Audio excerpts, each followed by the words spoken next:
बिस्मिल्लाहिर्रहमानिर्रहीम। अस्सलाम वालेकुम।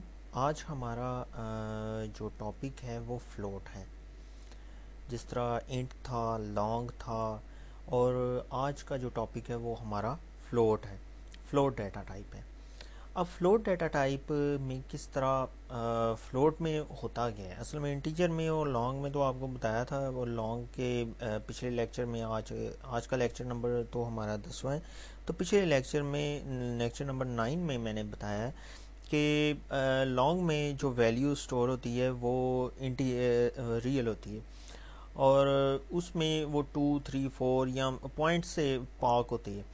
अब उसके ये है कि 2.4 यहाँ पे आप देख रहे हैं कि मैंने उसी तरह फ्लोट, जिस तरह लॉन्ग था इसी तरह फ्लोट FLOAT फ्लोट लिखा हुआ है, और आई वेरिएबल डिक्लेयर किया हुआ है। और उसके बाद अच्छा, फ्लोट जो है वो 4 बाइट लेता है, मेमोरी में स्टोर करता है वैल्यू को। आई जो है वो आगे मैंने 2.4 से ये इनिशलाइज करवा दिया है आई को, और उसके बाद यहाँ पे आई को। अब हम इसको कंपाइल करके देखते हैं कि क्या ये बिल्कुल ठीक है। कंपाइल करते हुए हाँ जी बिल्कुल ठीक है। रन किया, कंट्रोल F10 किया, और हमने अब वैल्यू देखी, तो वैल्यू जो है द नंबर ऑफ टू तो नहीं है, 2.4 है। तो ये अब स्ट्रिंग में से हम रिमूव कर देते हैं, तो 2 को जो इंग्लिश में लिखा हुआ है। अच्छा, ये अब 2.4 उसने बिल्कुल ठीक है ना यहाँ पे प्रिंट करवा दिया। अच्छा, अब ये है कि मैंने कंट्रोल S किया, ये सेव हो गया। अब ये है कि हम यहाँ पे इसकी भी कोई रेंज थोड़ी सी है ना चेक करते हैं कि ये पॉइंट के बाद है ना ये कितनी वैल्यू तक है ना ले सकता है। अगर हम यहाँ पे लिखें 1, 2, पॉइंट से पहले 3 लिखा, और यहाँ पे लिख दिया 1, 2, 3 लिख दिया हमने, 1, 2, 3, 4 लिख दिए। अब हम कंपाइल करते हैं तो पता चले कि यह पॉइंट से पहले और पॉइंट के बाद वाला क्या चक्कर है। कितनी रेंज का है ना वैल्यू, कितनी डिजिट्स की वैल्यू वो है ना वहाँ पे वेरिएबल में स्टोर हो सकती है। अब यहाँ पे 5 लिख दिया, और पॉइंट के बाद, और पॉइंट से पहले मैंने यहाँ पे 4 लिख दिया।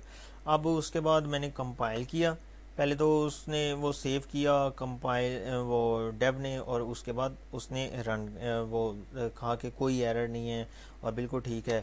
अच्छा, ये यहाँ पे अब रन किया, हमने रन किया तो यहाँ पे वैल्यू उसने है ना ख़त्म कर दी है।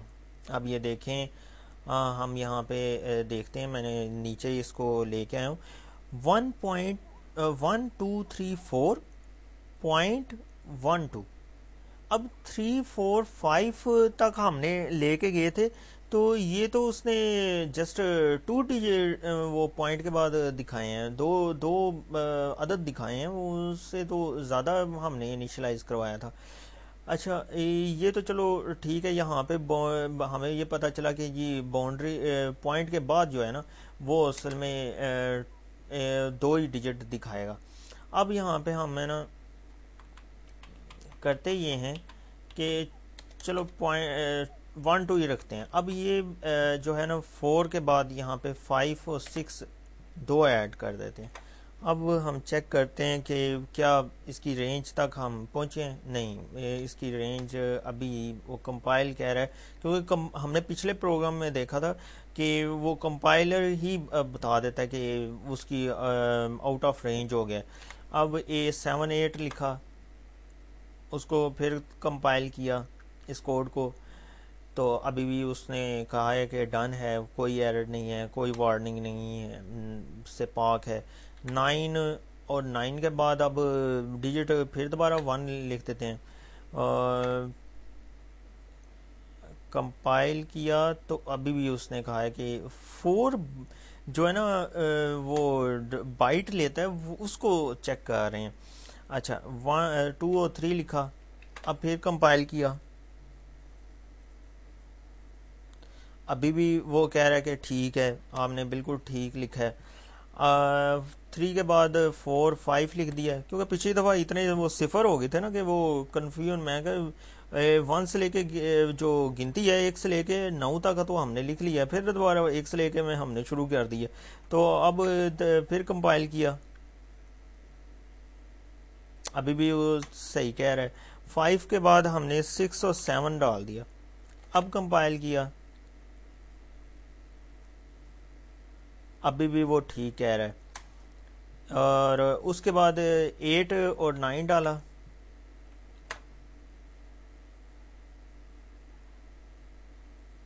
अभी भी ये ठीक कह रहा है। फिर उसके बाद फिर दोबारा 1 और 2 डाल दिया,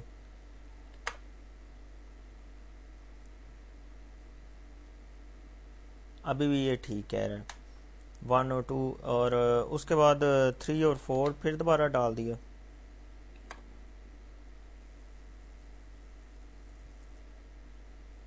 इसकी तो लॉन्ग से भी ज़्यादा इसकी वैल्यू, इतनी लंबी तो लॉन्ग ने भी नहीं एक्सेप्ट की थी जितनी लंबी ये वैल्यू और बड़ी वैल्यू है ना स्टोर कर रहा है। अब यहाँ पे 4 5 6 डाला,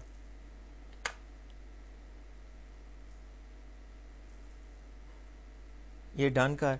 अच्छा, ये हम कंपाइल तो किए जा रहे हैं, रन करके देखते हैं कि वो वाकई वो कंसोल पे ये सारी वैल्यू गई है। अच्छा, असल में उसने किया गया ये देखें, ये जो है ना ये थोड़ा सा मैं नीचे करता हूँ, आप ये देखें कि 1.2345 और 7 2345 1 पॉइंट के बाद 2345 7 और ई लिख दिया, ई के ऊपर प्लस और 023 लिख दिया, यानी कि ये जो टोटल है ना जितने भी ये डिजिट्स है ना, ये मैं लिख ही जा रहा था, ये पॉइंट जो मैंने यहाँ पे लिखे हैं ये इधर यहाँ पे, तो ये जो डिजिट्स लिखे हैं ना पॉइंट से पहले जो लिखे हैं, ये तो उसने 23 वो डिक्लेयर कर दिया ई के ऊपर। तो ये भी एक डिक्लेरेशन का तरीकाकार है कि डिक्लेयर करना, और ये बहुत लंबी वैल्यू भी है ना स्टोर हो सकती है जो लॉन्ग में या इंट में नहीं थी। और ये पॉइंट होने की वजह से, पॉइंटर होने की वजह से, ये पॉइंटर को एक्सेप्ट करने की वजह से ये फ्लोट में ये कैपेसिटी है कि ये बहुत बड़ी वैल्यू भी स्टोर कर सकता है।